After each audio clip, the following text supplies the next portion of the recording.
ఇక్కడ various letters ఏ విధంగా విధ్వంసమైన రాజకీయాలు చేస్తున్నారంటే కంటిన్యూగా అడ్డం పడడం, జరగనీయకుండా చేయడం, ఇవన్నీ నిరంతరం చేశారు. ఆ రోజైతే RK Jain chief executive engineer చాలా స్పష్టంగా ఈ ప్రాజెక్టు చాలా ప్రమాదమైంది, మీరు చేయొద్దండి, క్యాన్సిల్ చేయొద్దండి, మళ్ళీ ఎవరికి బాధ్యత ఉండదంటే వినకుండా ఇది చేశారు. ఇంకొక పక్కన Indian institute of technology Hyderabad చాలా స్పష్టంగా 2000 సంవత్సరంలో వచ్చిన వరదలో అది దెబ్బతింటే 2001, 2, 3 అదే మాట్లాడుతున్నారు. అంటే ఏం జరిగింది ప్రాజెక్టులో కూడా తెలియకుండా ప్రజల్ని మభ్యపెట్టారంటే ఏ విధంగా చేశారు? ఇది ఒక ఉదాహరణ.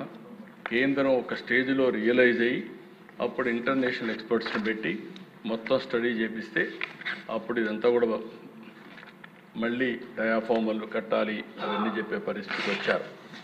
అంటే ఓసారి కొన్ని బాధ్యతలు మనకు భగవంతుడు ఇస్తూ ఉంటాడు. ఆ బాధ్యతల్లో మనందరం గుర్తుపెట్టుకోవాల్సింది, మనం అధికారం ఉన్నప్పుడు బాధ్యతగా ప్రవర్తించడం మనందరి సమిష్ట బాధ్యత అని మరొక్కసారి మీకు తెలియజేస్తున్నా.